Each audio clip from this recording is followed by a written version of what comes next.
Hello friends, welcome to my YouTube channel. मैं हूं Divya Sharma. Video को स्टार्ट करते हैं, लेकिन उससे पहले मैं आपको कहना चाहती हूं, जो आप मेरी वीडियोस को इतना लाइक करते हैं, उन्हें इतना पसंद करते हैं, इसके लिए आपको हृदय की गहराइयों से विनम्रतापूर्वक मुस्कुराहट के साथ धन्यवाद।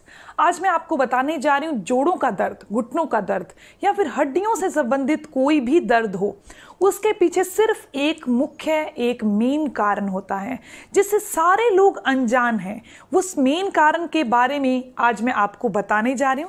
उसके अलावा मैं आपको ये 2 इलाज बताऊंगी कि इनको हमने कैसे लेना है, ये इलाज कौन से हैं।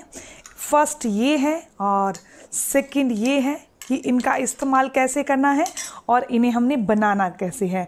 तो वीडियो में आगे चलते हैं, लेकिन उससे पहले आपको एक और चीज़ कहना चाहती हूँ कि अगर आप इसी वीडियो को पढ़ना चाहते हैं तो आप मेरी वेबसाइट myfitnessbeauty.com पर जाकर इस वीडियो को पढ़ सकते हैं, जिसका लिंक आपको डिस्क्रिप्शन बॉक्स में मिल जाएगा। लेकिन अपने सबसे पहले जानते हैं कि मेन कारण क्या है जिससे बहुत सारे लोग बिल्कुल अनजान हैं।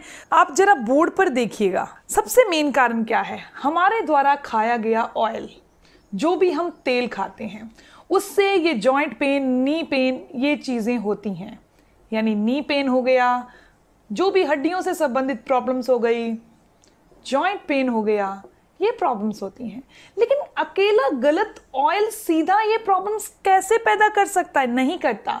जब भी हम गलत ऑयल खाते हैं, यानी रिफाइंड ऑयल खा लिया, डबल रिफाइंड ऑयल खा लिया, डालडा ऑयल खा लिया, उससे क्या होता है, हमारी बॉडी में वात यानी वाई बढ़ने लगती है। जब बॉडी में वाई बढ़ जाती है, वो हमारे हर एक जॉइंट में जाकर ये वात, ये वाई जमा हो जाती है। जैसे ये घुटना हो गया तो यहाँ हर एक घुटने में जाकर वात है, वाई है, हर एक जोड़ में जाकर जमा हो जाती है। इसके अलावा गलत ऑयल खाने से एसिड बनता है। ये 2 चीज़ें हमारी बॉडी में गलत ऑयल खाने से बढ़ती हैं।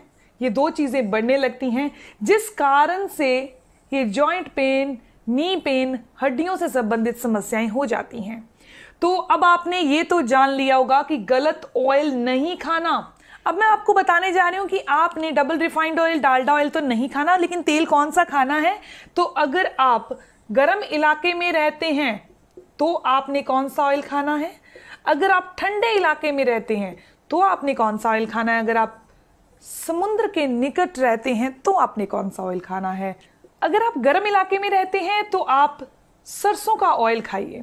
अगर आप ठंडे इलाके में रहते हैं तो आप तिल का ऑयल खाइए। अगर आप समुद्र के निकट रहते हैं तो आप कोकोनट ऑयल खाइए। ये 3 तरह के तेल आपने खाने हैं। तो अब बात करते हैं हमने इलाज कैसे करना है। इलाज के लिए आपको क्या चाहिए, आपने गिलोय की बेल देखी होगी। आपने गिलोय की बेल कुछ इस तरीके से होती है, देख लीजिए। ये गिलोय की बेल के जो पत्ते होते हैं वो हटा दीजिए और इसे अच्छी तरह से वॉश कर लीजिए। वॉश करने के बाद करीब इतनी, यानी 1 इंच, 2 इंच, 3, 4, 5 इंच जितनी आपने बेल लेनी है और इसे किसी भी चीज़ से कूट लेना है। जैसे आपने किसी भी चीज़ से कूट लिया, मैंने यहाँ इसका बना कर रखा हुआ है, ये मैंने क्रश कर ली थी, मतलब कूट ली थी किसी भी चीज़ से। इस तरीके से कूट कर, ये देखो, आपको एक चीज़ दिखाना चाहती हूँ कि इसमें लेस बहुत है। इस बेल के अंदर आपको, अगर आप देख सको तो ये लार बहुत ज़्यादा बनती है, इसमें इस तरीके की लार बनती है। यही हमारे जोड़ों के अंदर, घुटनों के अंदर वात यानी वाई को दूर करने का काम करती है। घुटनों के अंदर जो लुब्रिकेंट खत्म हो चुका होता है उसको बनाने का काम करती है। यानी घुटनों की जो ग्रीस होती है, जोड़ों की जो ग्रीस होती है, उसे बनाने का काम करती है। तो आपने इसे रात को भिगो कर रख देना है। सुबह आपने इस पानी को बॉईल करना है और उसके बाद आपने छान कर इस पानी को पी लेना है। इसका यानी ये जो बेल है ना, इसका सारा अर्क पानी में चला जाएगा। इस तरीके से आपने पानी को तैयार करना है।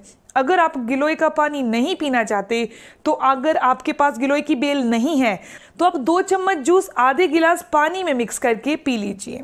इसके अलावा अगर आप गिलोय का ऑप्शन नहीं रखना चाहते तो मैं आपको एक और ऑप्शन बता रही हूँ। वैसे गिलोय जो है वो बहुत फायदेमंद है, क्योंकि गिलोय न केवल हमारे जोड़ों को ठीक करती है, घुटनों के दर्द को ठीक करती है, जॉइंट पेन, अर्थराइटिस, हमारी बॉडी में लुब्रिकेंट को पैदा करती है, लचीलेपन को दोबारा बनाती है, बल्कि ये डायबिटीज़ को क्योर करती है, हमारे इम्यूनिटी पावर को बढ़ाती है। तो ये काढ़ा तो बेस्ट है।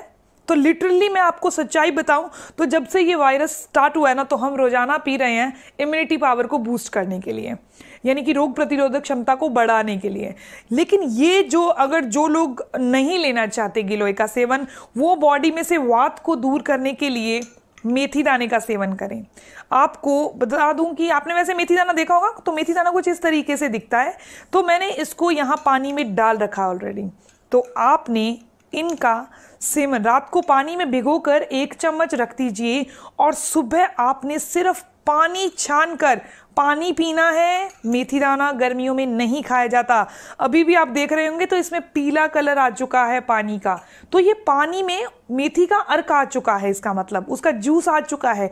तो सिर्फ आपने पानी पीना है, मेथी दाना नहीं खाना। हाँ, आप सर्दियों में ज़रूर खाइएगा। इस तरीके से आप इन दोनों में से किसी भी इलाज को फॉलो कर सकते हैं बॉडी में से वात को दूर करने के लिए। इसके अलावा आपने खट्टी चीज़ों का सेवन कम करना है। जिनको भी जॉइंट पेन, अर्थराइटिस, घुटनों में दर्द यानी हड्डियों से संबंधित कोई भी समस्या होती है ना, उन लोगों ने खट्टी चीज़ों का सेवन कम करना होता है। खट्टी चीज़ें, चाहे कोई भी खट्टी चीज़ है, इसके अलावा जितनी भी अरबी, भिंडी, वात बढ़ाने वाली चीज़ें हैं, आलू है, चावल है, इनका सेवन नहीं करना होता। वैसे आपको इन चीज़ों की नॉलेज होगी कि हमने वात वाली चीज़ें नहीं खानी, आलू चावल का यूज़ नहीं करना, मटर जो होते हैं, हरे मटर, उनका सेवन नहीं करना, ज़्यादा ऑयली फूड नहीं खाना। लेकिन एक चीज़ का ध्यान रखिए कि आपने ऑयल बिल्कुल सही खाना है, गलत ऑयल नहीं खाना।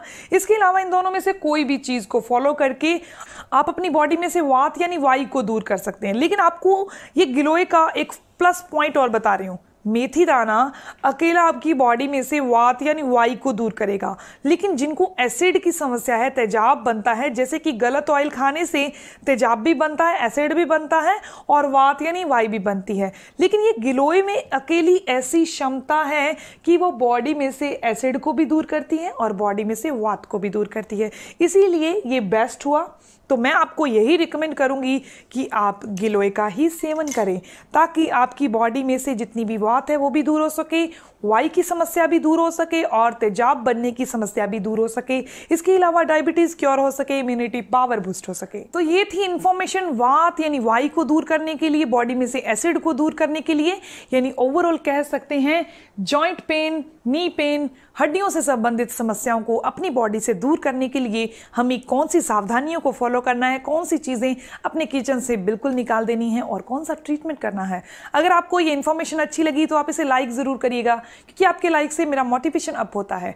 और अगर आप मेरे चैनल पर पहली बार मेरी वीडियो देख रहे हैं तो आप मेरे चैनल को भी ज़रूर सब्सक्राइब कर लीजिए, ताकि ऐसी ही इन्फॉर्मेटिव वीडियो आप तक पहुँचती रहे। बेल आइकन पर ज़रूर प्रेस करिएगा। मिलते हैं नेक्स्ट वीडियो में, तब तक के लिए stay healthy, always be happy. Thank you for watching my video. Okay, bye.